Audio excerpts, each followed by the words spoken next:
إلهنا ما أعدلك مليك كل من ملك، لبيك قد لبيت لك، لبيك إن الحمد لك والملك لا شريك لك. ما خاب عبد سألك، أنت له حيث سلك، لولاك يا ربي هلك.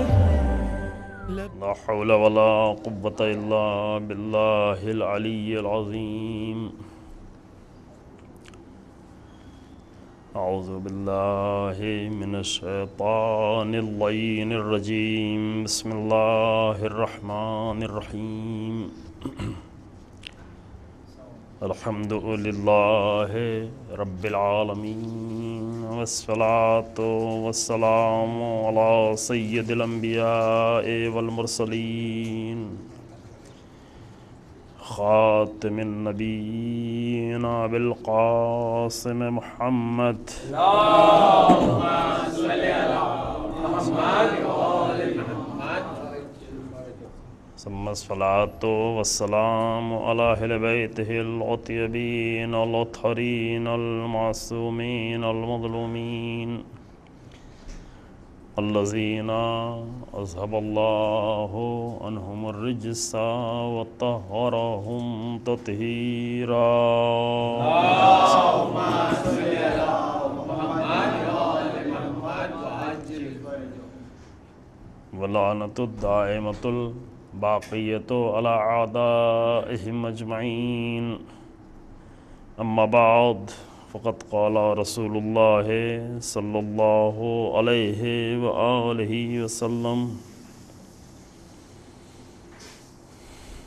يا أبا ذر عبد الله كأنك تراه، فإن كنت لا تراه فإنه يراك، وعلم أن أول عبادة الله المعرفة به، ثم الإيمان بي، والإقرار بأن الله تعالى أرسلني إلى كافة الناس بشيرا ونذيرا وداعيا إلى الله بإذنه وسراجا منيرا.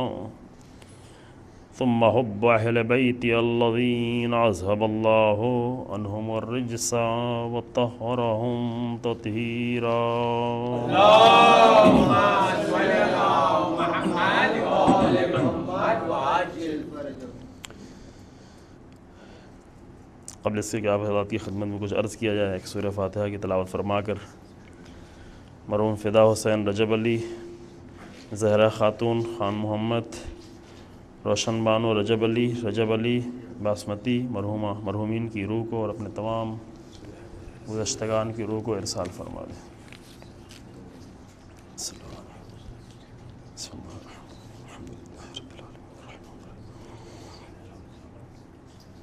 الرحمن الرحیم مالک یوم الدین ایاک نستعین اهدنا الصراط المستقیم صراط الذین انعمت علیہم غیر المغضوب علیہم ولا الضالین.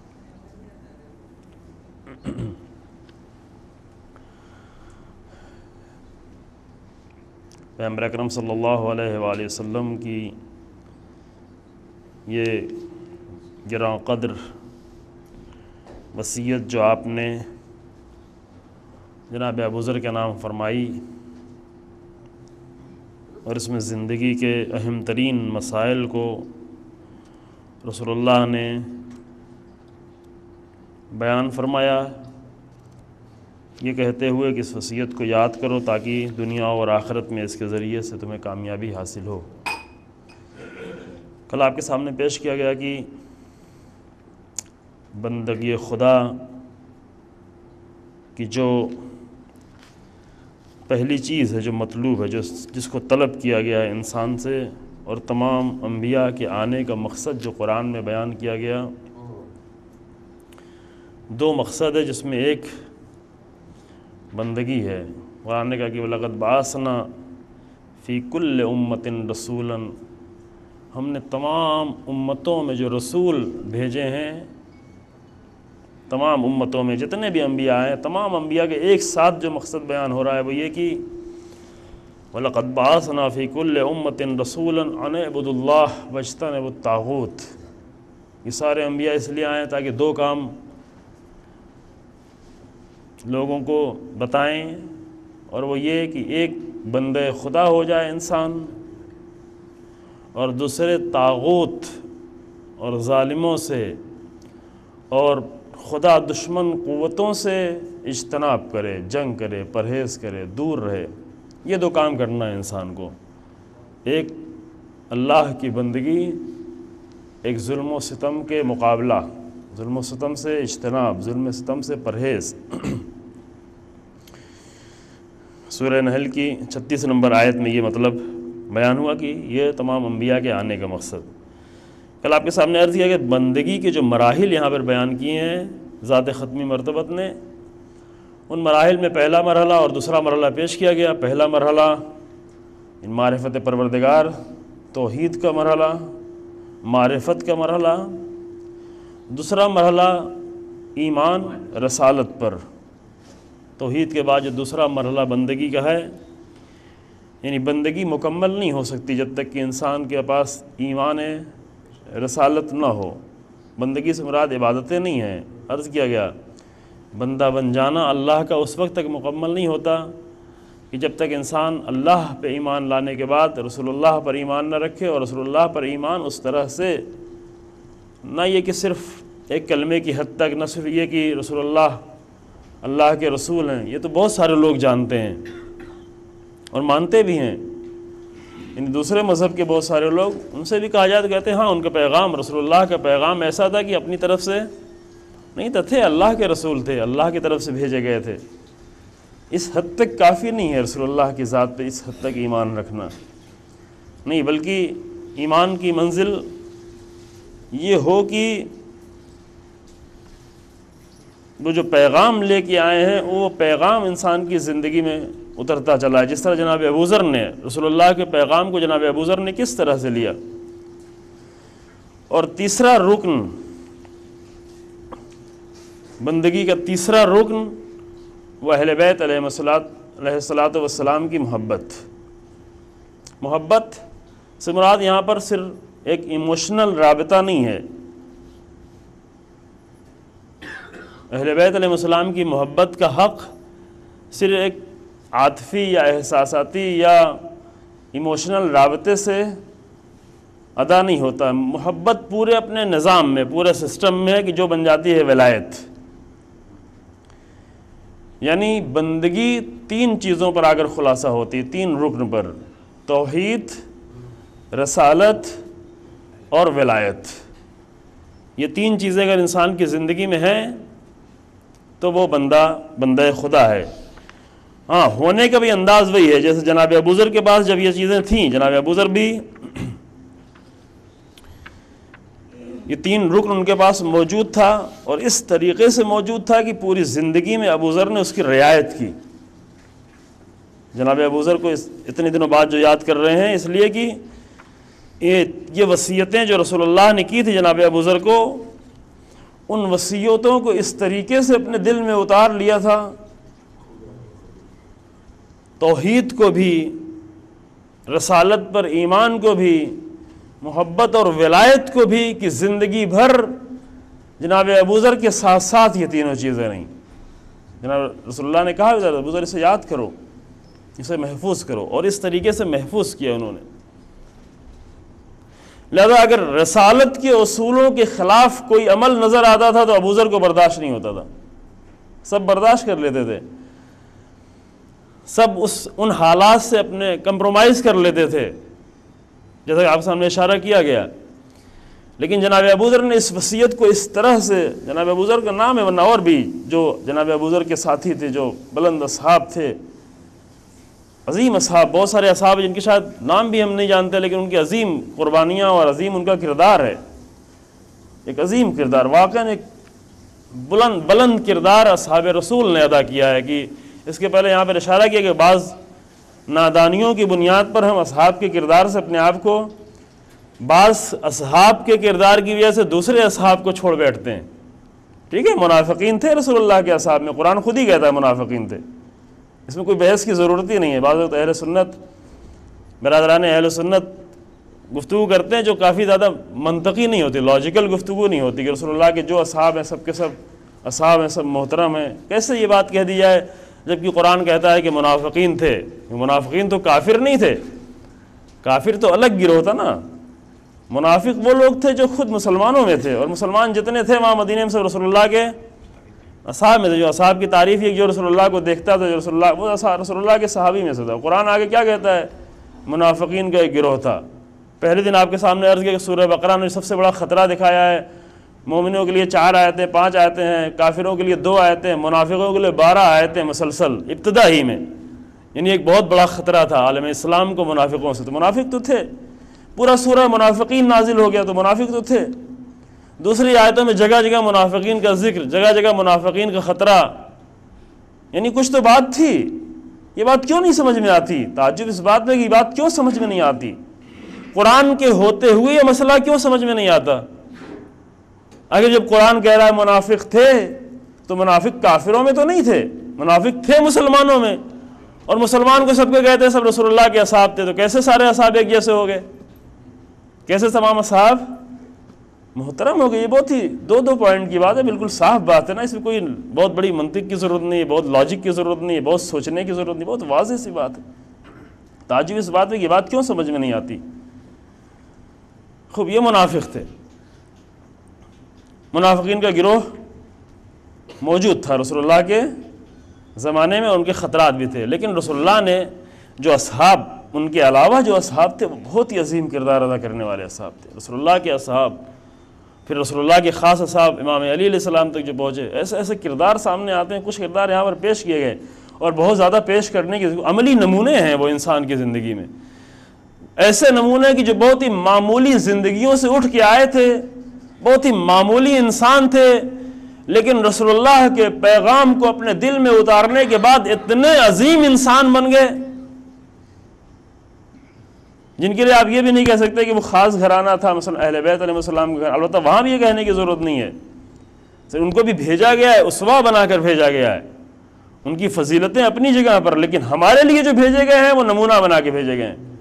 لہذا یہ کہنا یہ بہت بڑا دھوکہ ہے کہ وہ کہاں اور ہم کہاں، لہذا ان کا راستہ تو ان کو صرف دیکھ کے خوش ہوتے رہیں، اس لیے نہیں ان کو بھیجا گیا ہے، نہ ان کی راہ پر چلنے کے لیے بھیجا گیا ہے۔ یہ ٹھیک ہے ان کے مقام تک کوئی نہیں پہنچے گا، لیکن راستہ انہی کے طے کرنا ہے، اور کوئی راستہ نہیں ہے، تو جو فرما رہے ہیں۔ اور پھر ان میں اصحاب کا کردار، ایک عظیم کردار۔ ابھی آج ہی سوچ رہے تھے ایک صحابی کا کردار آگے ذہن آپ کے سامنے پیش کر دیتے ہیں۔ صحابی ہیں عدی بن حاتم، حاتم طائی کے بیٹے ہیں، حاتم طائی کے نام تو سب جانتے ہیں۔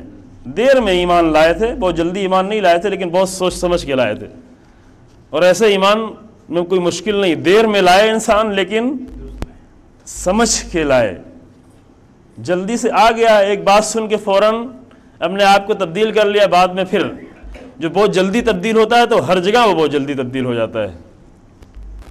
مثلا جو ایک معجزے سے فوراً تبدیل ہوتا ہے، وہ کوئی دوسرا اگر جادو دکھاتا ہے اس سے بھی تبدیل ہو جاتا ہے، کیونکہ فرق تو نہیں سمجھتا معجزے میں جادو میں فرق کیا ہے۔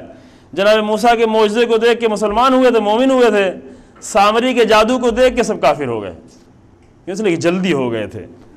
لیکن کچھ جگہ پہ انسان کو ٹھہرنا ہے، سوچنا ہے، سمجھنا، جیسے جناب ابوذر نے کیا، تحقیق کی، آئے، سفر کیا، بھائی کو بھیجا۔ عدی بن حاتم بھی وہ کردار ہے کہ دیر میں، بہت انہوں نے بتایا کہ مسلمانوں، وہ ان لوگوں میں جو دیر میں مسلمان ہوئے، لیکن دیر میں مسلمان ہونے کے بعد بہت ہی مضبوط اصحاب میں تھے رسول اللہ کے، اور رسول اللہ کے بعد ہمیشہ امام علی علیہ السلام کے ساتھ رہے۔ ان کے ایمان کی دلیل یہ ہے کہ امام علیہ السلام کا ساتھ کبھی نہیں چھوڑا، پکے مضبوط، اور جنگوں میں امام علیہ السلام کے ساتھ ساتھ شریک رہے۔ جنگ صفین میں گئے وہ اور اپنے 3 بیٹوں کی شہادت پیش کی جنگ صفین میں۔ اب یہ واقعہ بیچ میں آ گیا، تھوڑا سا بیان کرتے پھر مطلب کی طرف آتے ہیں، چونکہ یہ نمونے ہیں، بہت ہی زندہ نمونے، عام انسانوں کے نمونوں جنہوں نے اتنا بڑا سفر طے کیا ہے۔ خوب جنگ صفین میں شہادت دے دی اپنے بیٹوں کی، جنگ صفین گزر گئی، امام علی علیہ السلام کی شہادت ہو گئی۔ ایک مرتبہ معاویہ نے بلایا عدی بن حاتم کو اپنے پاس کی ملاقات کرنے کے لیے، بلاتے تھے، گئے ملنے کے لیے، بہت ساری گفتگو کر ڈالی، تفصیلی گفتگو ابھی حاضر نہیں یہاں پر فی الحال کی آپ کے سامنے پیش کی ہے، بہت ساری تفصیلی گفتگو، جو بہت ساری گفتگو چونکہ مختلف طریقوں سے ایک کام جو ہوتا تھا امیر شام کا وہ یہ کہ علی ابن ابی طالب کی محبت کرنے والے اور اس راہ پر چلنے والوں کو توڑنا کسی بھی طریقے سے، یا لالچ کے ذریعے سے یا خوف کے ذریعے سے، حتیٰ قتل کی منزل تک، کتنے لوگوں کو قتل کر دیا، ساری چیزیں پیش کی، لیکن وہ بھی ایک مضبوط انسان چونکہ تھے ان کو آسانی سے پکڑ نہیں سکتے تھے، لہذا ایک ایموشنل طریقے سے گفتگو شروع کہا کہ بہت عجیب بات ہے کہ جنگ صفین میں علی کے تینوں بیٹے موجود رہے، امام حسن موجود تھے جنگ صفین میں، امام حسین علیہ السلام موجود تھے، محمد حنفیہ موجود تھے، اور بھی بیٹے موجود تھے، جناب عباس بھی کم عمر تھی لیکن وہ بھی موجود تھے۔ انہوں نے کہا کہ عجیب ہے، یعنی کچھ اعتراض نہیں، کچھ اعتراض کی شکل میں نہیں، کہا کہ خود ہی جو ہے ان کے دل میں وہ پیدا کرے جوش، چونکہ بیٹے کی محبت بھڑک کے سامنے آئے گی، بیٹے کی محبت میں انسان بہت کچھ کر ڈالتا ہے۔ کہا کہ عجیب بات ہے کہ جنگ صفین میں علی کے سارے بیٹے زندہ رہے اور تمہارے سارے بیٹے شہید ہو گئے، جواب کیا ہو اس کا؟ جواب یہ تھا، کہا کہ اس پر تو کوئی بھی تعجب نہیں ہے کہ علی کے بیٹے زندہ رہے اور میرے بیٹے شہید ہو گئے، تعجب مجھے اس بات پر ہے، افسوس، انہوں نے کہا افسوس اس بات پر ہے کہ علی کے بیٹے زندہ رہے اور تمہارے بیٹے شہید ہوئے، کہا کہ افسوس مجھے اس بات پر ہے کہ آج دنیا میں علی موجود نہیں ہے اور میں زندہ ہوں۔ یعنی مضبوط انسان اس طرح ہوا کرتا ہے کہ بیٹوں کی محبت بھی اسے کمزور نہیں کرتی، آج دنیا میں علی موجود نہیں، میں کس لیے زندہ ہوں۔ ایسے تھے واقعاً بہت ہی اصحاب کے بڑے نمونے موجود ہیں، اور یہ کمیاں ہوئی ہیں کہ ان نمونوں کو ہم نہیں پہچان پائے، ان نمونوں کو ہمارے سامنے پیش نہیں کیا گیا، اس کی وجوہات بھی ہیں۔ البتہ ایک وجہ یہ بھی ہے کہ اہل بیت علیہ السلام کا کردار اتنا سورج کی طریقے سے چمک رہا ہے کہ ستارے اس میں خود بخود چھپ جاتے ہیں، اصحاب کے کردار کے ستارے چھپ جاتے ہیں، لیکن پھر بھی ضرورت ہے ان ستاروں کی بھی، ہمیں ضرورت ہے جو واقعی پیغمبر اکرم صلی اللہ علیہ وآلہ وسلم کے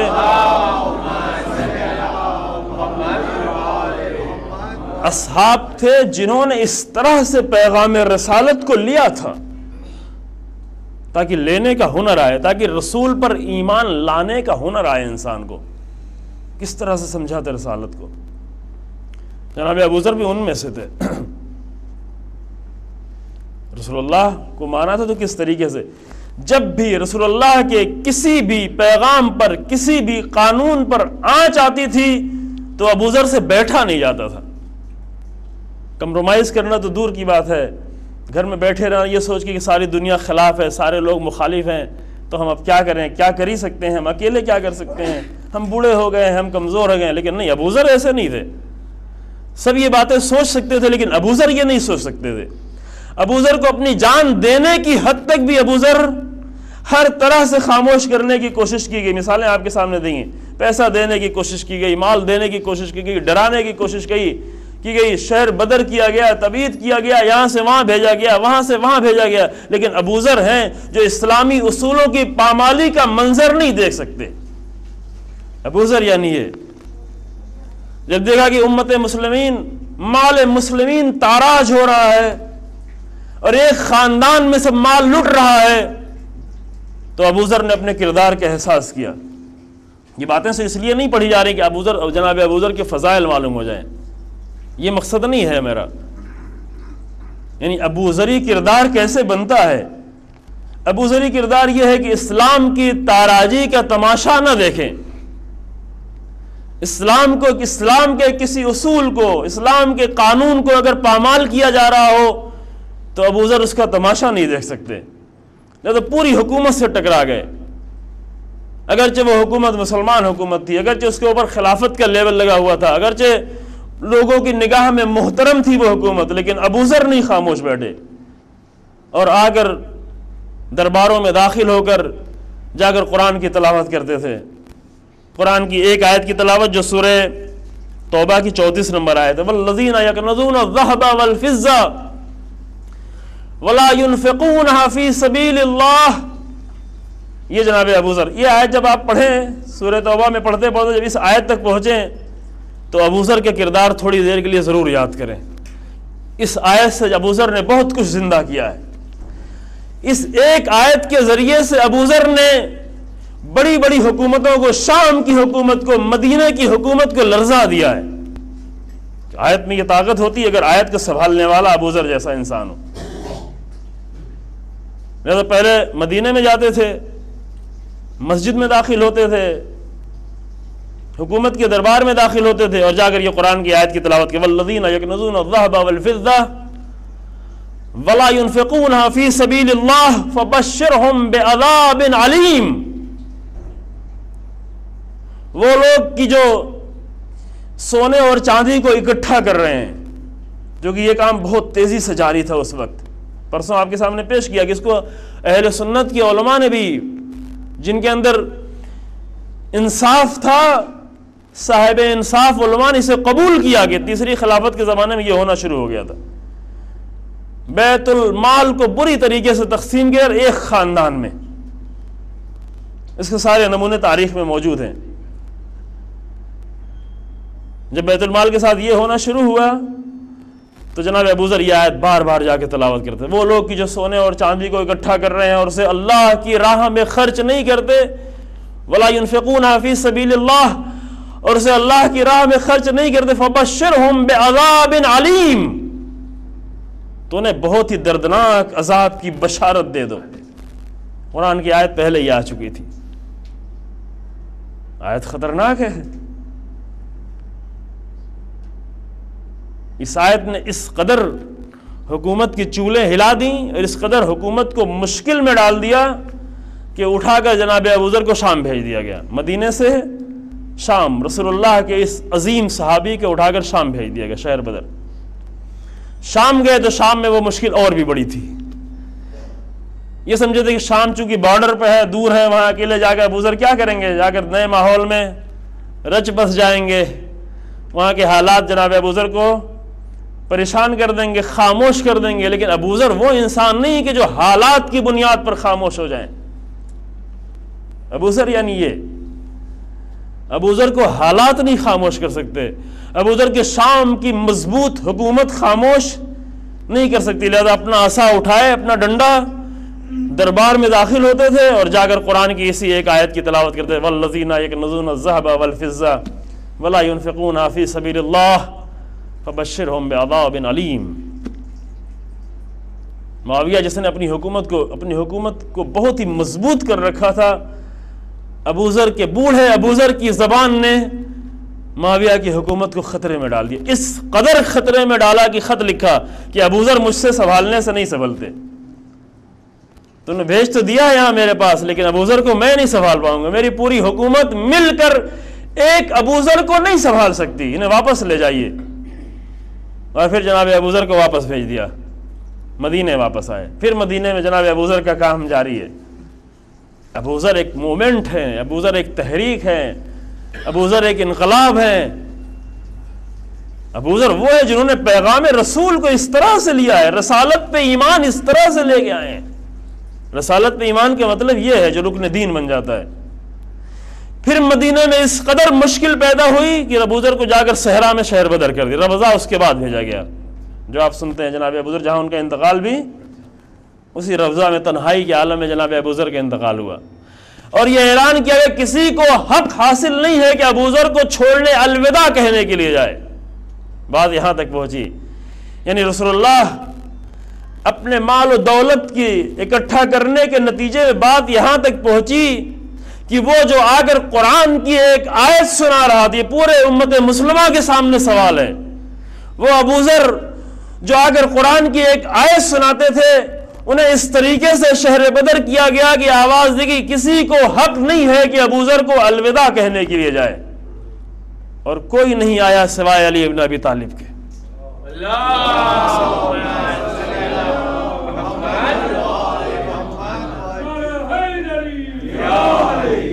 کوئی بھی ابو ذر کو چھوڑنے نہیں آیا، کوئی بھی ابو ذر کو اللہ حافظ کہنے نہیں آیا، کوئی بھی یہ کہنے نہیں آیا کہ ابو ذر اب دوبارہ تمہیں دیکھنا، تمہیں رسول اللہ دیکھتے تھے تو خوش ہو جاتے تھے.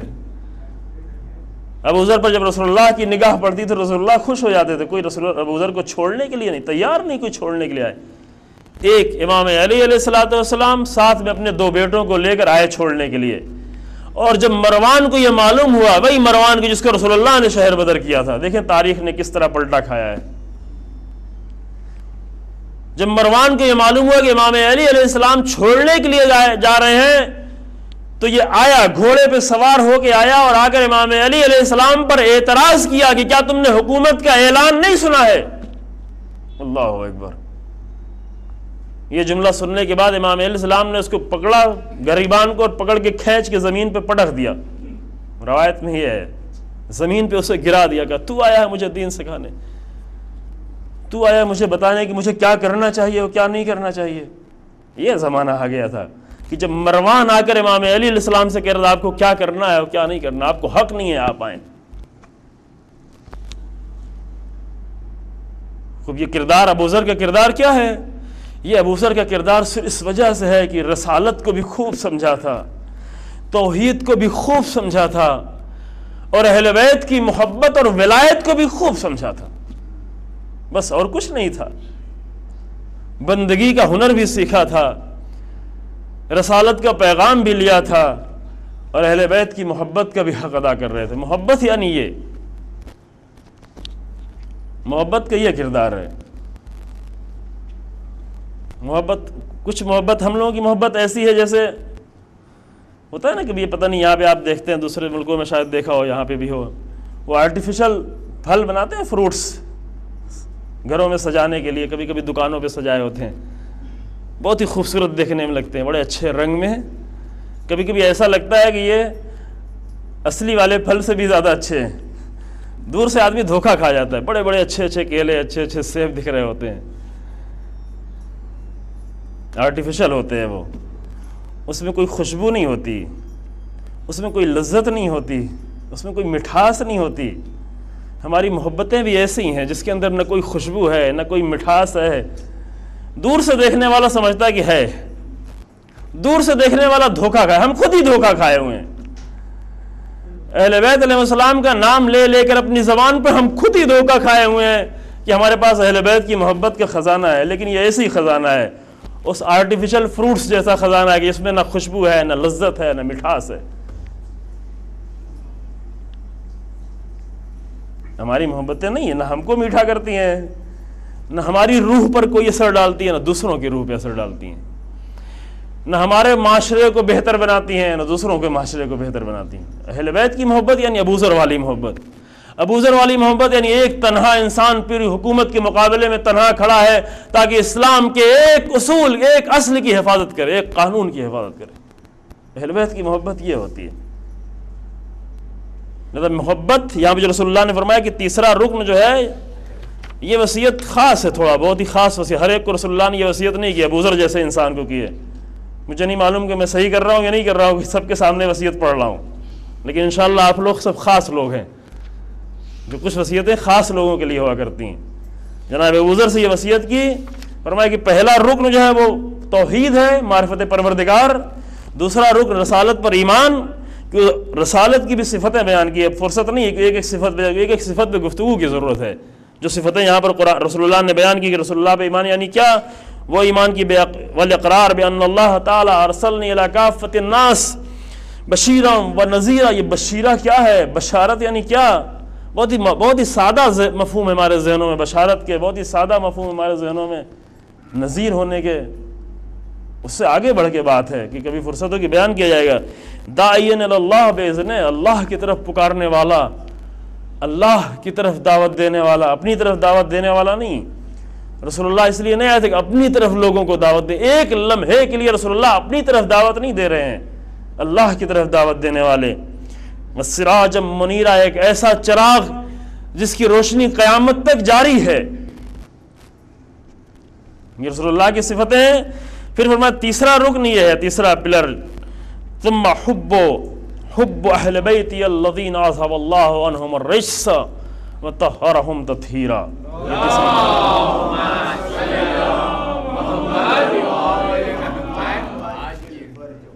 بندگی کا تیسرا مرحلہ اور بندگی کا تیسرا بڑا رکن اہل بیت علیہ السلام کی محبت۔ اب یہ رابطہ ہمیں خود جوڑنے کی ضرورت ہے کہ بندگی سے اہل بیت کی محبت کا رابطہ کیا ہے. ہم نے تو ابھی تک بندگی کو اہل بیت کی محبت اور بندگی میں بڑا فاصلہ رکھا ہے. اصل اہل بیت کی محبت کو ان لوگوں کے حوالے کر دیا گیا جو بندگی سے آشنا ہی نہیں ہے. آشنا تو چھوڑے، جو بندگی کے دشمن بن گئے ہیں. کن کے حوالے اہل بیت کی محبت ہے؟ کون لوگ اہل بیت کی محبت کے ضامن بن گئے ہیں؟ یہ وراثت کن کے پاس جا کے پہنچی ہے؟ کون اس کے ٹھیکیدار بنے ہوئے ہیں؟ جو بندگی سے آشنا ہی نہیں ہے. ایک سے ایک گنڈے، ایک سے ایک بدماش، ایک سے ایک نشیڑی، ڈرگس، ہر طرح کے لوگ. دعویٰ کیا ہے؟ اہل بیت علیہ السلام کی محبت.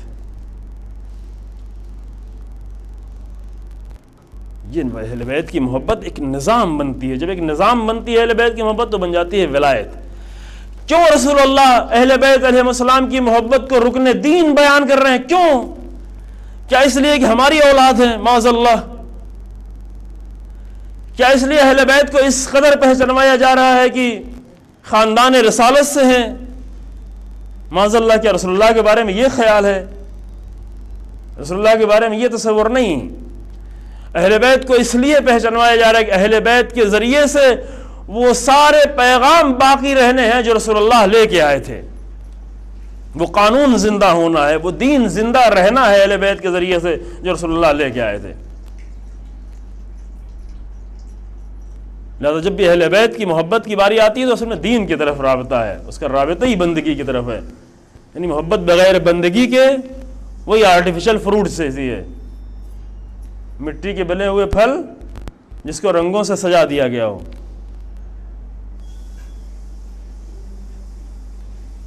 اہل بیت علیہ السلام کی محبت یہ شکل جب اختیار کرتی ہے تو ایک پورا نظام بنتی ہے. اس نظام کا نام ہے ولایت. ولایت اہل بیت. ایک معنی ولایت کی محبت کے بھی کیے جاتے ہیں، اور خاص کر برادران اہل سنت کو بہت زیادہ اصرار اس بات پہ کہ ولایت کے معنی محبت ہی کے ہیں. چونکہ غدیر کا انکار تو نہیں کر سکتے. غدیر اتنی ساری کتابوں میں موجود ہے کہ انکار ممکن نہیں ہے، کسی کے لیے ممکن نہیں ہے. کوئی بھی اہل سنت علماء میں سے کسی نے غدیر کا انکار نہیں کر سکتا، چونکہ اتنی کثرت سے روایتیں موجود ہیں خود ان کی کتابوں میں. یہ جملہ بھی من کنت مولا ہو فہذا علی مولا، یہ جملہ بھی موجود ہے. تو ایسے انکار ممکن نہیں ہے. پھر کیا کہتے ہیں؟ کہتے ہیں ولایت کے معنی محبت کے ہیں. اور جب ہم خود بھی سوچتے ہیں تو جو سامنے نظر آتا ہے وہ یہ کہ جب اہل سنت کہتے ہیں کہ ولایت کے معنی محبت کے ہیں تو ہم آ کر دلیلیں دیتے ہیں، بہت ساری دلیلیں دیتے ہیں کہ نہیں، ولایت کے معنی یہاں پر محبت نہیں ہے، بلکہ ولایت کے معنی حکومت الہی کے ہیں، الہی حکومت کی ذمہ داری. دلیل دیتے ہیں نا کہ محبت کی اگر بات ہوتی تو قل لا اسألکم علیہ اجرا الا المودۃ فی القربیٰ، یہ آیت تو پہلے ہی نازل ہو چکی ہے.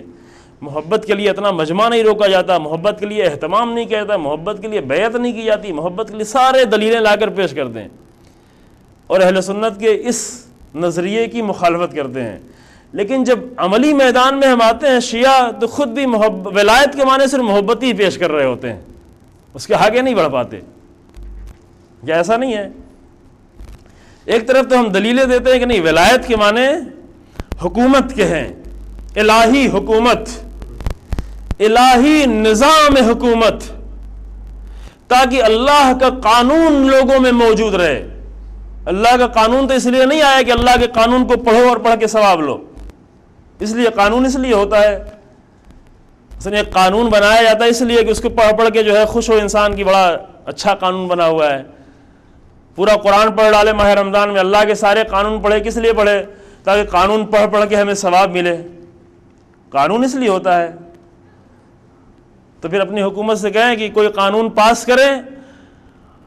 قانون پاس ہوتا ہے نا، پارلیمنٹ میں قانون پاس ہوتا ہے. پارلیمنٹ میں قانون پاس ہونے کے بعد، پاس کر لینے کے بعد جب اگلا سال آئے تو اگلے سال اس قانون کو پورا پارلیمنٹ میں پڑھا جائے اور لوگ خوش ہو کہ ہاں یہ قانون پاس کیا گیا ہے. قانون کے ساتھ یہ ہے، یہ حق ہوتا ہے قانون کا. کبھی کسی حکومت میں یہ دیکھا ہے کہ قانون پاس کر کے خاموشی سے اس کی فائل کو اٹھا کے رکھ دیا جائے, اگلا سال جب آئے گا تو اس قانون کو پڑھا جائے گا اور پڑھ کے خوش ہوں گے کہ ہماری حکومت نے یہ قانون, ابھی ہم یہی کام کر رہے ہیں. قانون اس لیے نہیں ہوتا, قانون اس لیے ہوتا ہے کہ تاکہ وہ نافذ ہو, وہ لوگوں تک پہنچے, اس کا فائدہ لوگوں تک پہنچے. قانون نافذ ہونے کے لیے ہوتا ہے, قانون ثواب حاصل کرنے کے لیے نہیں ہوتا ہے. ہاں یہ اور بات ہے کہ جب وہ نافذ ہو جائے گا, جب اس پر عمل ہونے لگے گا تو اس کے فائدے پہنچنے لگیں گے, اس فائدے کو بھی ثواب کہتے ہیں. ثواب کے ہمارے ذہن میں جو تصور ہوئی ہے کہ کوئی ایک چیز وہاں پہ رکھی ہوئی ہے, آخرت میں جب یہاں سے پہنچیں گے تو اٹھا کے دے دیا یہ تمہارا ثواب ہے, یہ ثواب نہیں ہے. ثواب کے معنی عربی میں یعنی خیر, خیر پہنچنا انسان کو, اگر ثواب کے صحیح معنی یعنی انسان کی زندگی میں خیر پہنچے, اس دنیا کی زندگی میں بھی خیر پہنچے. اسلام وہ قانون ہے کہ جو اسلام انسان کی اس دنیا کی زندگی میں بھی خیر پہنچائے اور اس کا نتیجہ آخرت میں بھی انسان کو معلوم ہو, وہ خیر اس تک پہنچے. نہ وہ ثواب کا تصور کہ ایک گٹھری بنتی چلی جا رہی ہے, ایک فکس ہمارا ہوتا چلا جا رہا ہے, سامان بڑھتا جا رہا ہے اور ایک دن جائیں گے ادھر آخرت میں اٹھا کر دیا جائے کہ یہ تمہارے سارے اعمال کے ثواب تھے. یہ نہیں ہے ثواب. سارے دین کو ہم نے عجیب شکل میں بنا دیا ہے, پورے دین کا اسٹرکچر ہی خراب کر کے رکھ دیا ہے. قانون اس لیے ہوتا ہے, قانون اس لیے نہیں ہوتا. غدیر کا دن آئے گا, آ کر ولایت کے نظام کو رسول اللہ نے پہچانوایا. ہم اس بات پر خوش ہوتے ہیں کہ جب غدیر کا دن آئے تو غدیر کے دن آ کر اس کا ذکر کر لیں اور ولایت کا حق ادا ہو گیا. یہ ایسے ہی جیسے قانون بنایا جائے پارلیمنٹ میں, اور پارلیمنٹ میں قانون بننے کے بعد, پاس ہونے کے بعد, ایک سال گزر جانے کے بعد آ کر ایک دن اس کا ذکر کر دیا جائے. اس سے تو پارلیمنٹ, اس سے تو قانون کا حق ادا نہیں ہوتا. ولایت یہ نہیں ہے. ولایت یعنی وہی وہ نظام جو انسان کی زندگی میں آ کر داخل ہو جائے, انسانی معاشرے میں آ کر حکومت, یعنی اللہ کے قانون کی حکومت معاشروں میں. وہ اللہ کی ولایت ہو یا رسول اللہ کی ولایت ہو یا ائمہ کی ولایت ہو یا ائمہ کے گورنروں کی ولایت ہو, جو ان کا بھی نام کیا ہوا کرتا تھا, ولی ہوا کرتا تھا, والی. آپ جا کے نہج البلاغہ میں پڑھیں تو امام علیہ السلام کو جو گورنرز ہوا کرتے تھے ان کو کیا کہتے تھے, والی بصرہ, والی کوفہ, والی مدینہ, والی مدائن, الگ الگ جگہ کے والی. والی بھی اسی ولایت سے بنا ہے, والی, مولا, ولایت, یہ سب ایک کلمات ہیں, ایک جیسے, ایک فیملی کے لفظ ہیں. اصل کام کیا کرنا ہوتا تھا, امام علی علیہ السلام کو بھی اللہ کا قانون نافذ کرنا ہے.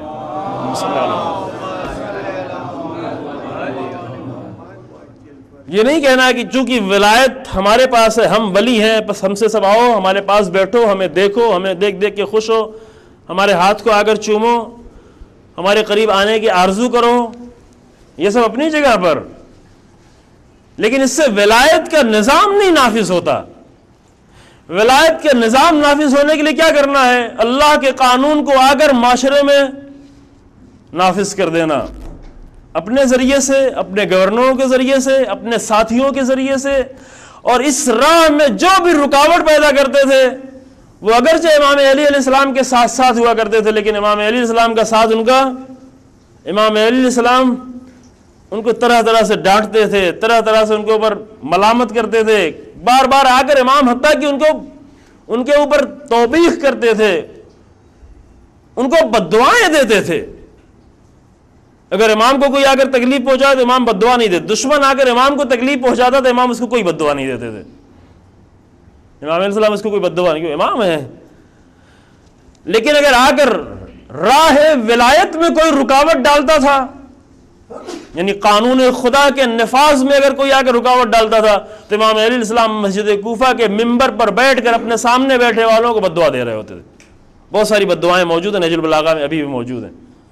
کبھی کبھی ہم کہتے ہیں نا امام کسی کو بددعا نہیں, ہاں امام واقعاً کسی کو بددعا نہیں دیتا, امام اپنے دشمنوں کو بددعا نہیں دیتا, امام اپنے تکلیف پہنچانے والوں کو بددعا نہیں, لیکن ہاں ایک کو امام بددعا دیتے ہیں, کون, جو راہ ولایت میں آ کر رکاوٹ ڈال دیں, ان کو امام بددعا دے. بڑی سخت بددعائیں دیتے تھے, بہت ہی سخت بددعائیں جو نہج البلاغہ میں ایک دو نہیں ہیں, متعدد بددعائیں.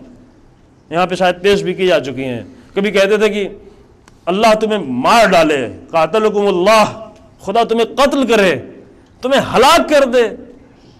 کبھی کہتے تھے کاش کہ میں نے تم کو دیکھا ہی نہیں ہوتا، تمہیں دیکھ کے مجھے افسوس ہوتا ہے. کبھی کہتے تھے اگر مجھے شہادت کا شوق نہیں ہوتا تو میں تمہیں دیکھنا گوارا ہی نہیں کرتا. کس کو کہتے تھے؟ وہی جو آگے امام علیہ السلام کے ہاتھ کو چومتے تھے. نہیں، ہم نے ان چیزوں کو معیار بنا رکھا ہے کہ کسی طرح امام زمانہ کا نام خواب میں کہیں دیکھ لیں امام زمانہ کو، بس نہیں، وہ لوگ امام کو سامنے اپنی نظروں سے دیکھ رہے ہوتے تھے.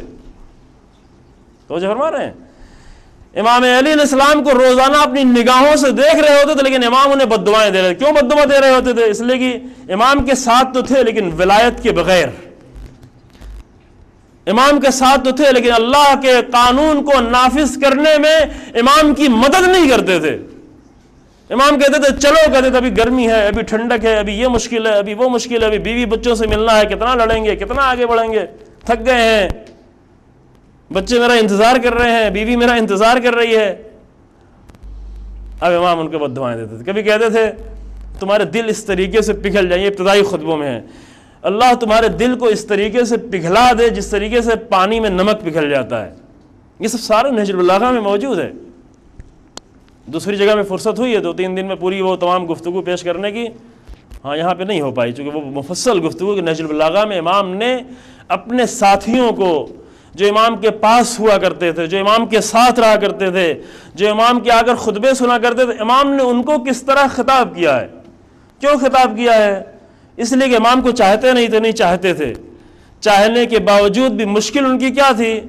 مشکل یہ تھی کہ وہ جو سسٹم الہی نظام تھا اس نظام کو آگے بڑھانے میں ساتھ نہیں دیتے تھے امام کا. اور امام کو سب سے بڑی تکلیف اسی بات کی ہوتی تھی، امام کو اپنی تکلیف کی پرواہ نہیں ہوا کرتی تھی. امام تو ہم جیسے عام انسانوں جیسے نہیں ہے کہ ہماری حب و بغض، ہماری محبت اور نفرت سب اپنے محور پہ ہوتی ہے. ساری دنیا میں مرکز ہماری ذات ہوتی ہے، جو ہمارے مطابق ہے وہ صحیح ہے، جو ہمارے خلاف ہے وہ غلط ہے. یہ ہماری آئیڈیالوجی یہ ہے، ہماری تھنکنگ یہ ہوا کرتی ہے. چاہے کتنا ہی اچھا انسان ہو، اگر میرے خلاف ہے تو وہ غلط ہے، اور چاہے جیسے ہی انسان ہو اگر وہ میری تعریف کر رہا ہے تو بہت اچھا انسان ہے.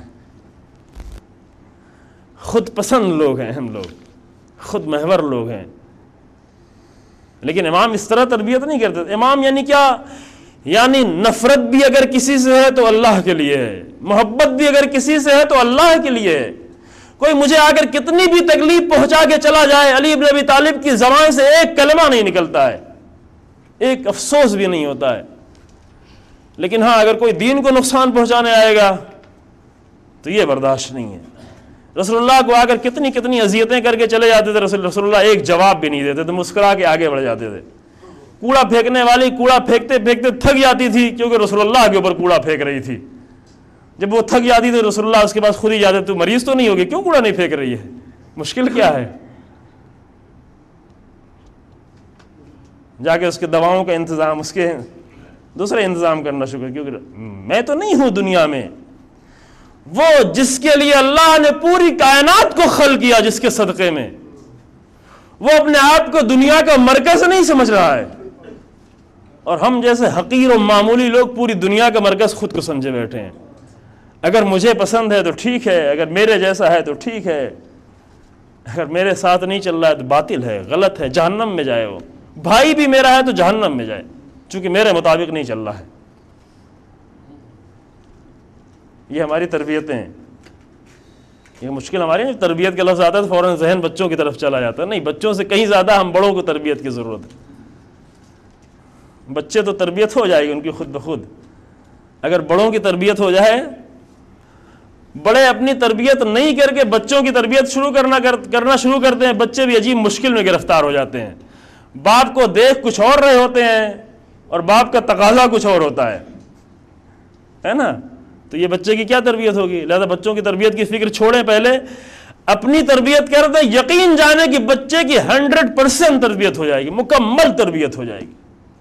ماں باپ اپنی تربیت کریں. جب بھی تربیت کا خیال آئے تو پہلے اپنی تربیت کی فکر کریں پھر یہ ضمانت ہے، گارنٹی ہے کہ بچوں کی تربیت خود بخود ہونا شروع ہو جائے گی۔ نہ تو ہم جب بچہ 15 سال کا ہونا شروع ہوتا ہے، لڑکی 9 سال کی ہونا شروع، ابھی ہمیں فکر ہوتی ہے اب کیسے تربیت کریں، کیسے تربیت کریں۔ نہ، ابھی آپ شادی کرنے جا رہے ہیں، شادی کا ارادہ کیا، ابھی سے اپنی تربیت کرنا شروع کر دیں، تاکہ اس تربیت کے نتیجے میں جو بچہ پیدا ہو وہ خود ہی تربیت شدہ ہو، اس کو اللہ کی طرف سے تربیت ہو کے آ جائے گا۔ وہ تربیت کا قانون ہے یہ۔ امام اس طرح سے اور اس طریقے سے تربیت کی تھی، اصحاب کی تربیت، ابو ذر کی اس طرح تربیت کی گئی تھی۔ بس ولایت یہ آگے بنتی، ولایت یعنی اللہ کے قانون کو کسی بھی طریقے سے نافذ کرنا، اس میں اپنے آپ کو درد پہنچتا ہے پہنچے، خود کو تکلیف ہوتی ہے ہو، جان جاتی ہے تو جان چلی جائے، قربانیاں دینی پڑیں گی تو قربانیاں دے دیں، کربلا کو سجانا پڑے تو کربلا سجا دی جائے گی۔ کس لیے؟ تاکہ قانون خدا بچ جائے۔ یہ آ کر ولایت بن جاتی ہے۔ اس لیے جب امام خمینی رحمۃ اللہ علیہ کے سامنے ولایت کا ذکر ہوتا تو پوری کتاب لکھی امام خمینی رحمۃ اللہ علیہ نے ولایت کے اوپر، اللہ کی ولایت سے لے کے فقیہ کی ولایت تک کہ ولایت کیا ہے۔ فقیہ کی ولایت فقیہ کی ولایت نہیں ہے، فقیہ کو حق نہیں ہے کہ اپنی حکومت کرے۔ اگر فقیہ آ کر اپنی حکومت کرنا شروع کر دے تو وہ طاغوت ہے۔ توجہ فرما رہے ہیں؟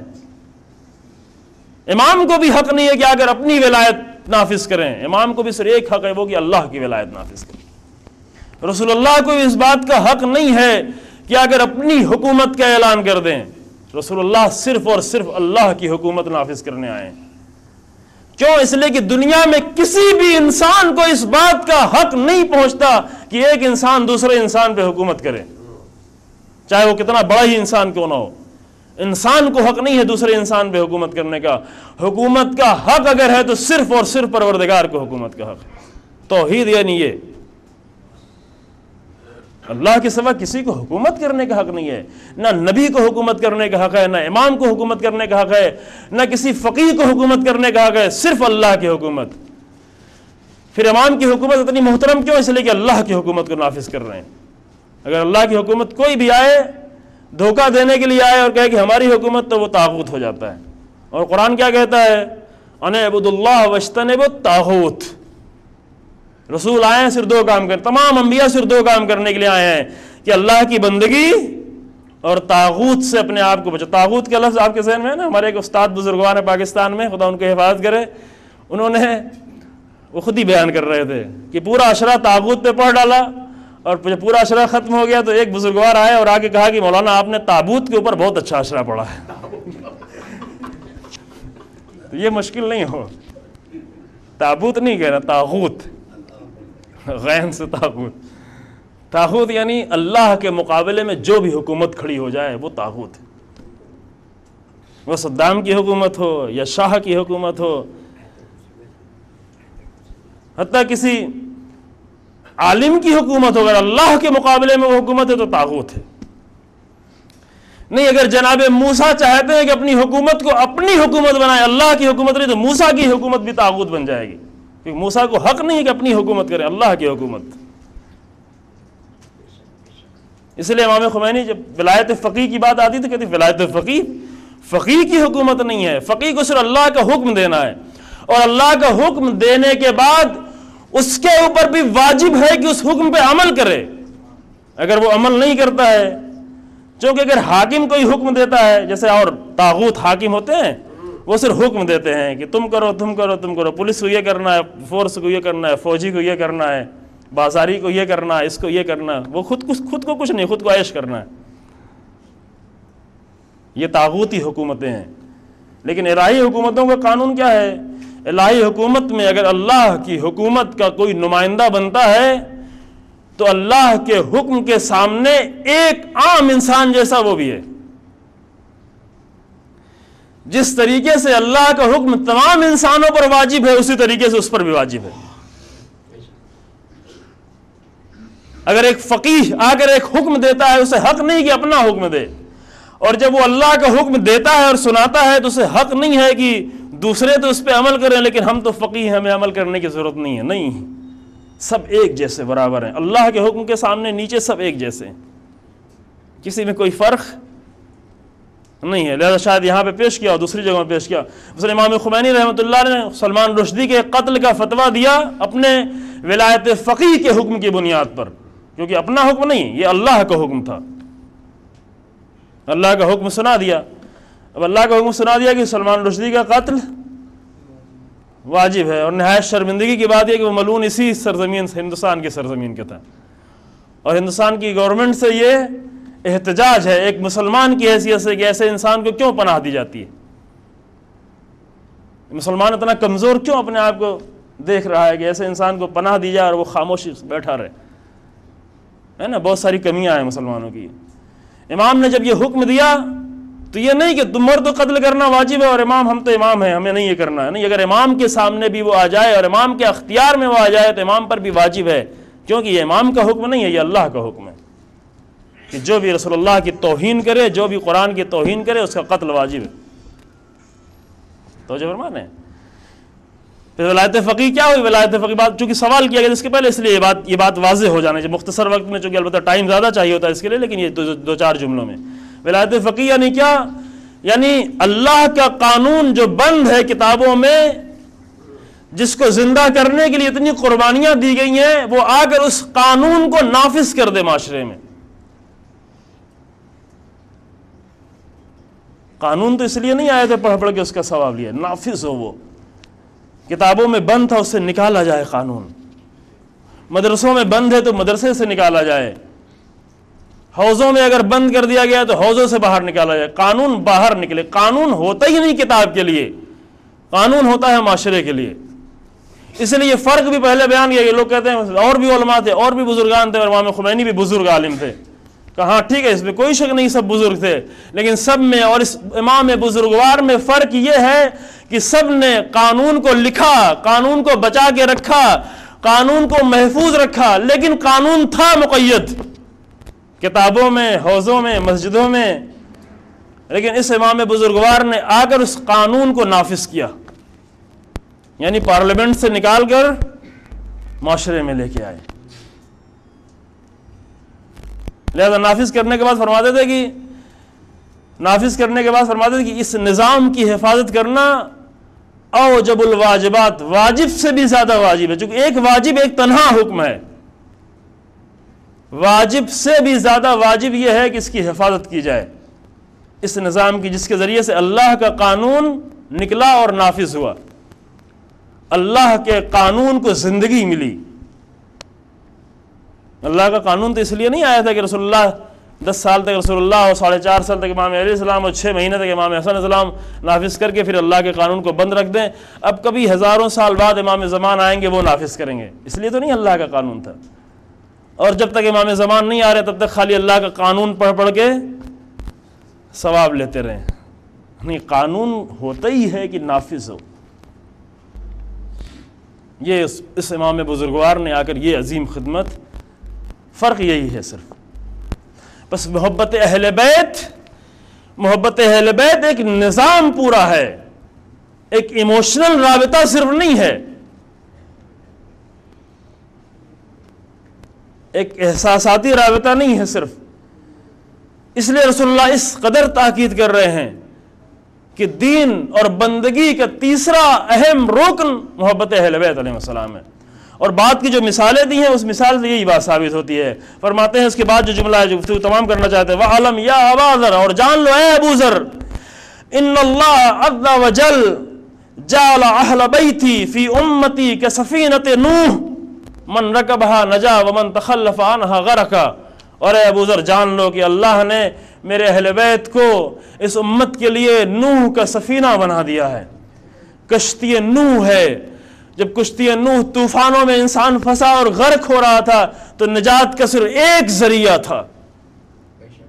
پھر میں جملہ دہراتا جو پہلے کہہ چکا ہوں کہ ہم سمجھے کہ رسول اللہ یہ اہل بیت علیہ السلام کی فضیلت بیان کر رہے ہیں، فضیلت نہیں، یہ اہل بیت علیہ السلام کو پیش کر رہے ہیں کہ تم گمراہ ہو رہے ہو، تم غرق ہو جاؤ گے، تم ڈوب جاؤ گے اگر کشتی اہل بیت پہ سوار نہیں ہوئے۔ کشتی اہل بیت سوار ہونے کے لیے ہے، کشتی اہل بیت کو مسافر کی ضرورت ہے، کشتی اہل بیت کو مداح کی نہیں ضرورت ہے کہ دور سے تعریف کرے بہت اچھی کشتی ہے، بہت پاکیزہ کشتی ہے، بہت ہی حسین کشتی ہے، بہت ہی مضبوط کشتی ہے، بہت ہی معصوم کشتی ہے۔ کشتی اہل بیت مداح کی محتاج، ضرورت مند نہیں ہے۔ کشتی اہل بیت کو شاعر نہیں چاہیے، کشتی اہل بیت کو ہم جیسا ذاکر نہیں چاہیے، کشتی کو سوار چاہیے۔ کشتی اس وقت کشتی ہے جب اس کو سوار ملے۔ کشتی نوح پہ اگر 90 لوگ آ کے سوار نہیں ہوتے تو اس کشتی کو توڑ دینا چاہیے، چاہے وہ نبی کے ہاتھوں سے کیوں نہ بنی ہو، کیونکہ لکڑیوں کی قیمت نہیں ہے۔ اگرچہ نبی نے اپنے ہاتھوں سے کشتی بنائی ہے، لیکن کس لیے بنائی ہے؟ تاکہ 90 انسان آ کر اس پر سوار ہو جائیں۔ اگر وہ 90 لوگ سوار نہیں ہوتے تو یہ کشتی بیکار رہی ہے، کسی قیمت کی یہ کشتی نہیں ہے۔ کشتی اہل بیت اس لیے تاکہ اس کو مسافر آئیں، اس پر سوار ہوں۔ سوار ہونے کا مطلب یعنی کیا؟ یعنی جدھر جدھر کشتی جا رہی ہے ادھر ادھر مسافر بھی جا رہا ہے۔ سوار ہونے کی دلیل یہی ہے۔ ایسا تو نہیں ہے کہ سوار بھی ہے اور کشتی کسی اور سمت میں جا رہی ہے، مسافر کسی اور طرف جا رہا ہے، تو سوار نہیں ہوا ہے ابھی۔ کشتی کسی اور طرف جا رہی ہے، مسافر کسی اور طرف تیر رہا ہے، کہ یہ مسافر نہیں ہے، یہ بھی ہلاک ہو جائے گا۔ جب بڑا طوفان آئے گا تو یہ بھی ہلاک ہو جائے گا۔ کیوں ہلاک ہو جائے گا؟ اس لیے کہ کشتی کا دشمن تو نہیں ہے، کشتی پہ تیر نہیں مار رہا ہے، پتھر نہیں مار رہا ہے، کشتی کو جلانا نہیں چاہ رہا ہے، لیکن سوار نہیں ہو رہا ہے۔ اگر سوار نہیں ہوگا تو ہلاک ہو جائے گا۔ کشتی سے طوفانوں میں بچنے کا صرف ایک راستہ، اور وہ یہ کہ کشتی پہ سوار ہو جائے انسان۔ یہ بہت ہی خوبصورت مثال پیش کی رسول اللہ نے۔ انسان کی زندگی کا سارا مرحلہ حل ہے اگر یہ مشکل حل ہو جائے، یعنی کشتی پہ سوار ہونے کا طریقہ آ جائے۔ اس طرح سے سوار ہونا جس طرح سے کربلا والے سوار ہو گئے تھے کشتی پہ۔ حسین ابن علی کے کشتی پہ سوار ہوئے کربلا والے، اس طرح سے سوار ہوئے کہ کوئی بھی انہیں اس کشتی سے اتار نہیں سکا۔ سوار ہیں تو سوار ہو چکے ہیں، کشتی سے پھر اترنا نہیں ہے، کشتی کو پھر چھوڑنا نہیں ہے، کشتی سے پھر چھلانگ نہیں لگانی ہے۔ یہ نہیں کہ تھوڑی دور چلیں کشتی کے ساتھ پھر چھوڑ دیں، 2 مہینہ 8 دن کشتی کے ساتھ چلیں اور باقی 8 مہینہ 9 مہینہ کسی اور کشتی پہ سوار ہو جائیں۔ کچھ دن اہل بیت کی کشتی پہ، کچھ دن شیطان کی کشتی پہ۔ یہ سواری نہیں ہے۔ سوار یعنی کیا؟ یعنی کربلا والوں کی طرح سوار، اس طرح سے سوار انسان کہ ساری کوششیں کر کے تھک گئے لیکن کشتی سے اترنے کو تیار نہیں ہے۔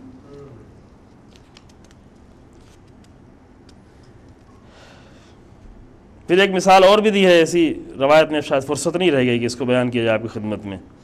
اہل بیت علیہ السلام کی مثال، تاکہ وہ پورا محبت اہل بیت کا نظام ہماری نظروں کے سامنے آئے۔ وہ ہلکا سا رابطہ نہیں جو ہوتا ہے محبت اہل بیت، یعنی اس ولایت کا رابطہ، ایسی ولایت کا رابطہ کہ جس کے نتیجے میں انسان کی زندگیوں پر اللہ کے قانون کا نفاذ ہو جائے۔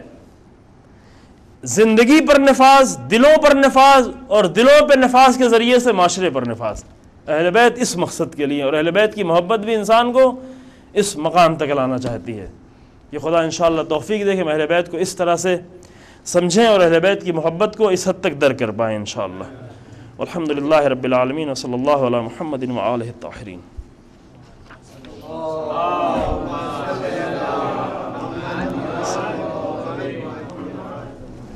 آقا حاضران محفل السلام علیکم۔ وعلیکم السلام ورحمۃ اللہ۔ آقا کل کے کچھ پینڈنگ سوال ہے، اگر آپ اس کو پہلے جواب دے سکے تو، اور اس کے بعد اگر وقت بچا تو انشاءاللہ آج کے سوال لیے جائیں گے۔ اگر کل کا ایک سوال تھا انقلاب سے ریلیٹڈ تھا، شاید اس کا جواب پہلے مل نہیں پایا ان کو، کہ یہ بحرین اور اس کے جیسے جو ملکوں میں جو انقلاب آ رہا ہے اس کے لیے ہمیں دعا کے علاوہ کچھ کرنا چاہیے، اور اگر کرنا چاہیے تو کیا کرنا چاہیے؟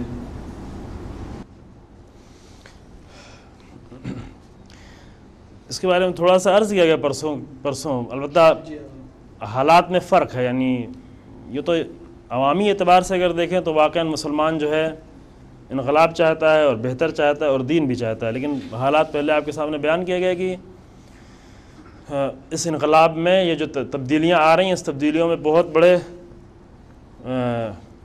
ہاتھ اس میں دخیل ہیں، اور بہت بڑے بڑے ہاتھ اس میں لگے ہوئے ہیں اس انقلاب کے رخ کو غلط راستے پر موڑنے کے لیے۔ یہ آپ کے سامنے پیش کیا گیا.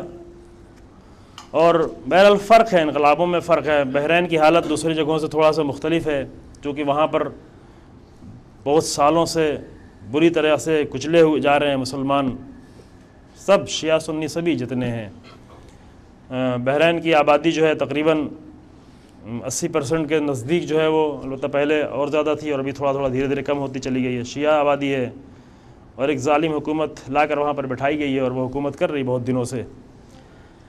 اور ادھر ابھی آخر میں چند سالوں میں 4-5 سالوں کے درمیان میں یا 10 سالوں کے درمیان میں بہت سارے لوگوں کو پاکستان سے اور بنگلہ دیش سے اور دوسرے ملکوں سے بلا کر ان کو نیشنلٹی دی گئی بحرین میں، جو کہ عام طور سے عرب ممالک میں نیشنلٹی نہیں دی جاتی، لیکن انہیں نیشنلٹی دی گئی تاکہ تعداد جو ہے یہ کم ہو یعنی. اور بہت ساری مشکلات میں وہ رہے ہیں بہت دنوں سے. خوب ان کے لیے جو کچھ بھی کر سکتا ہے انسان، الگ الگ حالات میں ممکن ہے الگ الگ حالات ہوں. یہاں سے ابھی شاید ایسا راستہ کوئی کھلا ہوا نہیں ہوگا انسان کچھ اور کر سکے. بہرحال دعا تو کرنی ہے. اس کے علاوہ ظاہر ہے کہ یہاں سے جو ظلم ہو رہا ہے اس کے خلاف آواز بلند کرنا، ان کا سپورٹ کرنا. کم لوگ ہیں بہت، ایک بحرین کی مشکل یہ کہ بہت تعداد کم ہے. کل بحرین کی آبادی تقریباً ابھی 12 لاکھ ہے، پورے بحرین کی آبادی. اور بحرین کی 12 لاکھ آبادی میں مثلا جو لوگ احتجاج کر رہے ہیں ایک بڑی تعداد ہوتی ہے تو خود ہی حکومت مروب ہو جاتی ہے. مثلا مصر میں 7 کروڑ کی آبادی ہے تو 7 کروڑ کی آبادی سے اگر 1 کروڑ بھی نکلتے ہیں تو حکومت ہل جاتی ہے. لیکن بحرین میں آبادی کم ہے اور بری طریقے سے پیسا جا رہا ہے. ادھر امریکہ کا سب سے بڑا بیڑا جو ہے 5واں بیڑا وہاں پر کھڑا ہوا ہے بحرین کے بالکل لگا ہوا. سعودی عرب سے ڈائریکٹ ملا دیا ہے بحرین کو. سمندر بیچ میں کافی بڑا سمندر ہے لیکن بہت بڑا پل بنا کر سمندر کو سعودی عرب کو بحرین سے ملا دیا اور پوری سعودی عرب کی فوج وہاں پر بری طرح سے موجود ہے. بری طرح سے انہیں کچل رہی ہے. علاج کرنے پر یعنی انسانی ابھی تعجب ہوتا ہے کہ دنیا دیکھ رہی ہے اس منظر کو، کہتی ہے کہ ہیومن رائٹس کے نعرے لگانے والے نہیں دیکھتے کہ بحرین میں صرف ایک ڈاکٹر اگر ایک مجروح انسان، زخمی انسان کے علاج کرتا ہے تو اس کے جواب میں اس کو کورٹ میں لایا جاتا ہے، اس کو سزا دی جاتی ہے، اس کو جیل دیا جاتا ہے، اس کو بہت سے لوگوں کو پھانسی دی جاتی ہے. دوسرے انقلاب بھی بہرحال عوامی اعتبار سے محترم ہیں، یعنی عوام جو چاہتی ہے اس اعتبار سے جتنی ممکن ہو سکتی ہے کوشش اس حد تک کہ اپنی آواز وہاں تک پہنچائی جا سکے تاکہ ان کو لگے کہ ہمارا کوئی ساتھی ہے، کوئی ہمیں دیکھ رہا ہے، کوئی ہمارے لیے سہارا بن رہا ہے، کوئی ہمارے پشت پر موجود ہے. جیسے فلسطین کے تھوڑے سے لوگ ہیں، اگر فلسطین کے لوگوں کو تنہا چھوڑ دیا جائے تو واقعاً وہ بیچارے اس طرح ظلم میں. لیکن ہاں اگر آپ ایک پروٹیسٹ ہوتا ہے، ایک احتجاج ہوتا ہے، اس میں ایک بڑی تعداد شرکت کرتی ہے تو ان کو نفسیاتی اعتبار، سائیکولوجیکل اعتبار سے ان کو بہت سہارا مل جاتا ہے کہ نہیں ہماری آواز بھی کہیں جا رہی ہے، ہمارے بارے میں کوئی لوگ فکر کر رہے ہیں. کم سے کم اس حد تک جو ہے کیا جا سکتا ہے کہ جو ہاں پہ ظلم ہو رہا ہے، ظلم کے خلاف کی یہ اسلام کی آواز ہے. ظلم کے خلاف جہاں بھی ظلم ہو رہا ہے، ظالم کے خلاف اپنی آواز کو بلند کرنا. کہ اس کے پہلے شاید عرض کیا گیا کہ اس وقت دنیا میں سب سے بڑا اسلحہ اور سب سے بڑی طاقت یہی ہے، آواز کا اٹھنا. سب لوگ یہ مانتے ہیں، یہ بات طے شدہ ہے. ابھی آج کے زمانے میں ایٹم بم میں یہ وہ طاقت نہیں ہے جو پبلک تھاٹ میں جو پاور ہے. پبلک ابھی پوری دنیا کے بڑے بڑے ایٹم بم بیکار چیزیں ہو چکی ہیں، فیل ہو چکی یہ چیزیں، وہ زمانہ گزر چکا ہے. اور ابھی دنیا یہ سمجھ چکی ہے کہ پبلک تھاٹ کی کتنی قیمت لے گا. سینکڑوں میڈیا لگے ہوئے ہیں پبلک تھاٹ کو تبدیل کرنے میں. جیسے آپ نے اس کے پہلے سوال کیا تھا حزب اللہ کے بارے میں، وہ سوال شاید باقی رہ گیا. حزب اللہ کے بارے میں یعنی پبلک تھاٹ کو تبدیل کرنا، حقیقتوں کو منقلب کر دینا، حقیقتوں کو تبدیل کر دینا. اسرائیل جو دنیا پوری تاریخ انسانیت کے سب سے بڑا ٹیرورسٹ، پورا ملک ٹیرورسٹ ہے. اس کے پہلے جتنے ٹیرور ہوئے ہیں افراد کرتے تھے، گروہ کرتے تھے. ہندوستان میں مثلا گروہ آ کر ٹیرورزم کا کام کرتے ہیں. اسرائیل پورا ملک ہی ٹیرورسٹ ہے. ایسا ٹیرورسٹ جو آ کر مثلا کسی ملک کے وزیر اعظم کو مار دیتا ہے، کسی کو، معمولی انسانوں کا نہیں، پاکیزہ ترین انسانوں کو، عظیم ترین انسانوں کو آ کر مار دیتا ہے اس طریقے سے. اس کے لیے کچھ نہیں کہا جاتا. اور جو ہے فلسطینی جوانوں کے لیے جن کو ان کی سرزمین سے باہر نکال دیا گیا، 20 سال سے 30 سال سے 5-6 ملین لوگ، کچھ سیریا میں، کچھ لبنان میں، کچھ مصر میں، کچھ جارڈن میں وہ زندگی گزار رہے ہیں بے کسی کی زندگی، ان کے گھروں سے، ان کی زمینوں سے ان کو باہر نکال دیا گیا ہے، اور وہ اپنے لیے اگر کچھ کرتے ہیں تو کہتے ہیں یہ ٹیررسٹ ہیں۔ اگر پورے لبنان پہ قبضہ کر لیا، آدھے بیروت پہ قبضہ کر لیا، پورے لبنان پہ قبضہ کرنے کی سازش تھی، حزب اللہ نے اٹھ کے اپنا دفاع کیا، اپنے ملک سے نکالا اس ٹیررسٹ کو، تو اسے جو ہے میڈیا پورا چکا۔ میڈیا کا کام کیا ہے؟ پبلک تھاٹ کو چینج کرنا، اور یہی بھی سب سے بڑا پاور ہے۔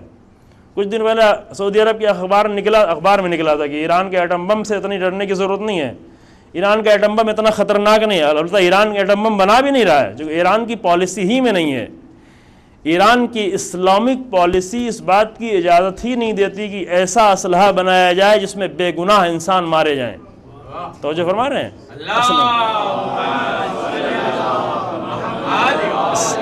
اسلام اس بات کی اجازت نہیں دیتا، یہ صرف پبلک جتنا میڈیا پہ آتا ہے یہ صرف وہی دھوکہ دینے کے لیے، پبلک تھاٹ کو دھوکے میں رکھنے کے لیے۔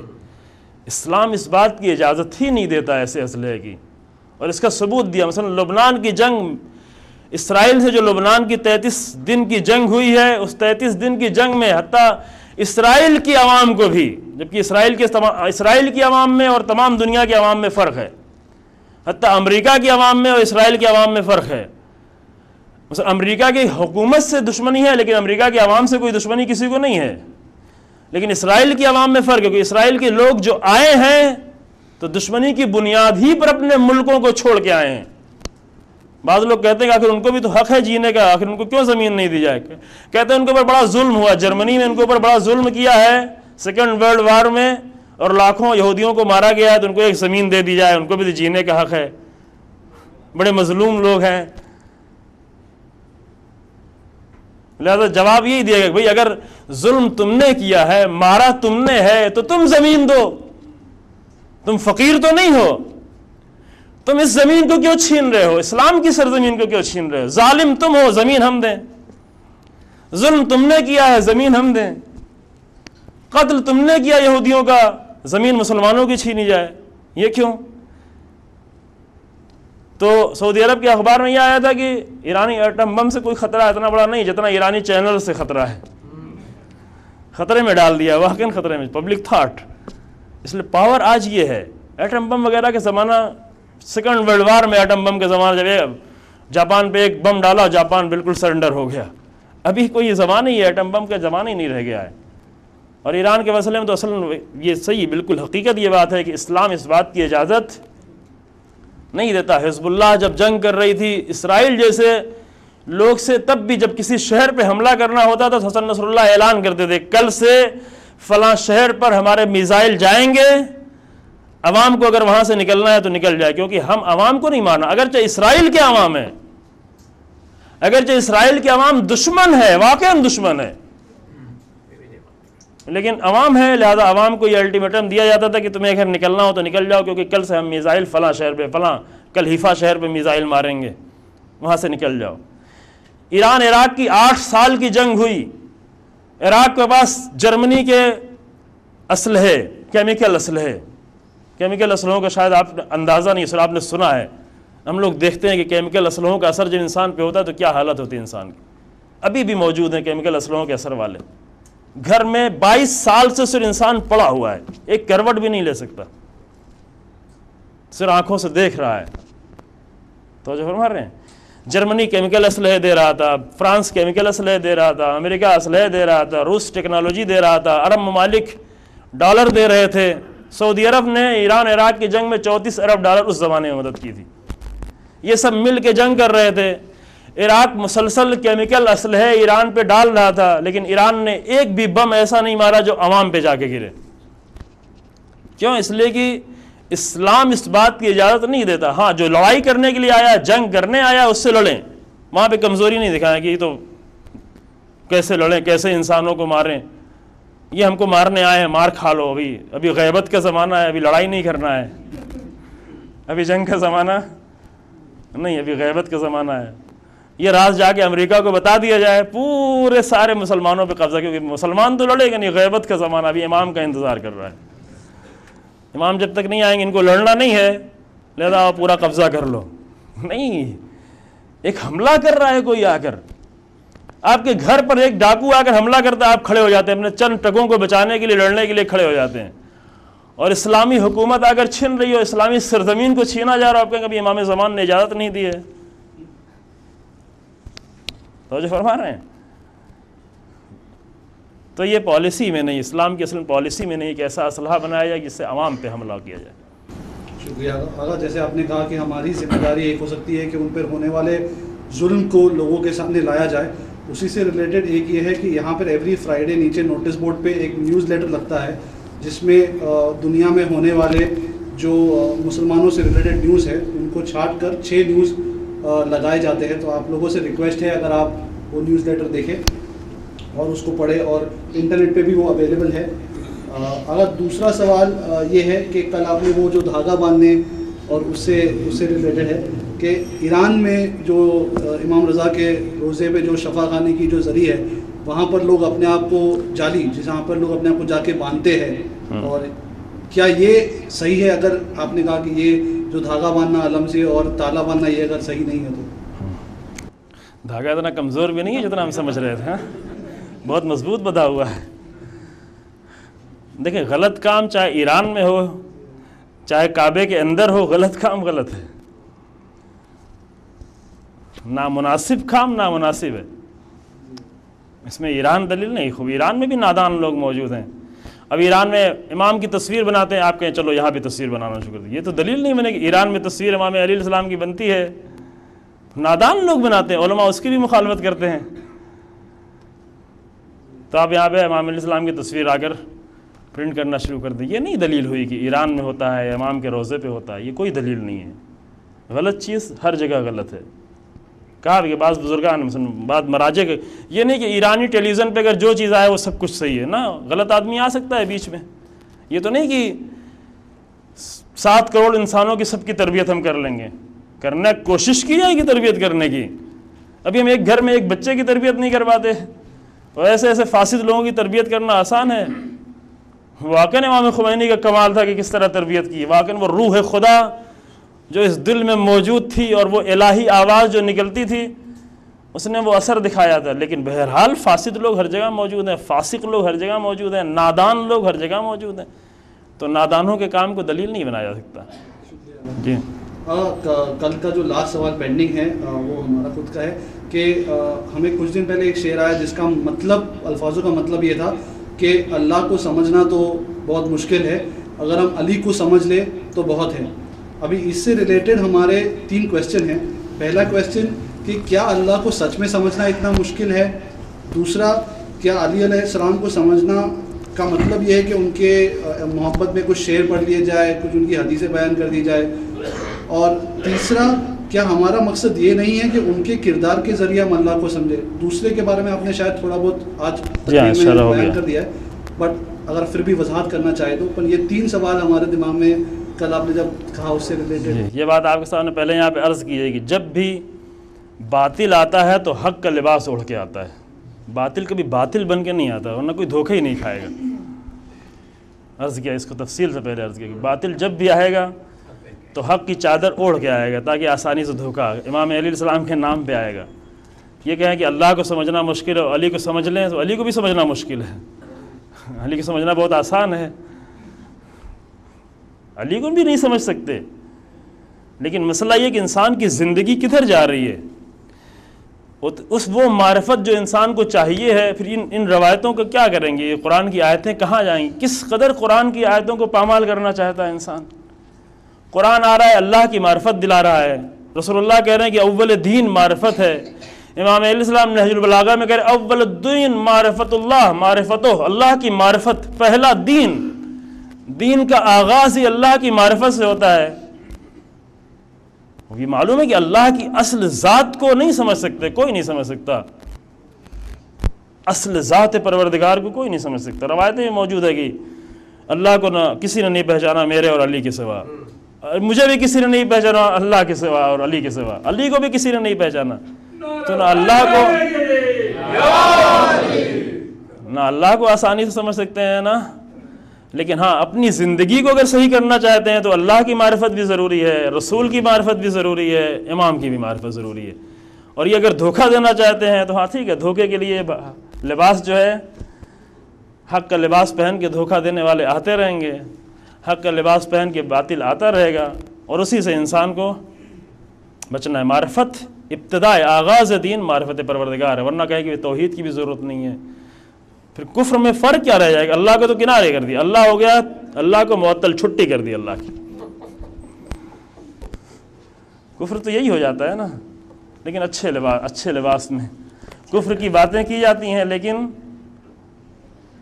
بہت ہی نزاکت کے ساتھ، کبھی کہ بڑی نزاکت کے ساتھ کفر کی باتیں کی جاتی ہیں، بڑی نزاکت کے ساتھ شعر کا آدمی سمجھ ہی نہیں پاتا۔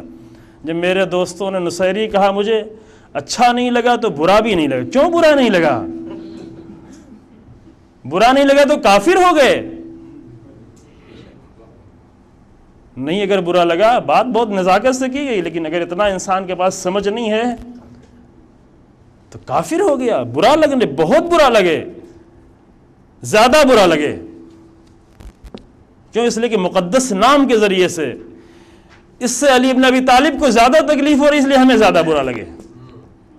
اگر ایک بت کے نام پہ ہمیں کافر کہا جائے تو اتنا برا نہیں ہے، لیکن اگر علی کے نام پر دھوکہ دیا جائے تو اس سے علی بن ابی طالب کو زیادہ تکلیف ہوگی، لہذا ہمیں بھی زیادہ تکلیف ہونا چاہیے، ہمیں بھی بہت زیادہ برا لگنا چاہیے۔ لہذا یہ ہے، باطل کی باتیں ہیں مقدس لباسوں میں، لہذا یہ سمجھنے کے لیے، اسی اتنی تاکید ہے کہ دین کو سمجھنے کے لیے آپ زیادہ وقت دیں۔ دیداری میں اگر تھوڑا کچھ وقت کم وقت دیں گے تو چلے گا، لیکن دین کو اگر نہیں سمجھے تو یہاں بھی مشکل ہے اور وہاں بھی مشکل ہے۔ شکریہ آقا، وقت ہو گیا ہے تو جو باقی سوال ہے وہ انشاءاللہ الحمدللہ رب العالمین صلی اللہ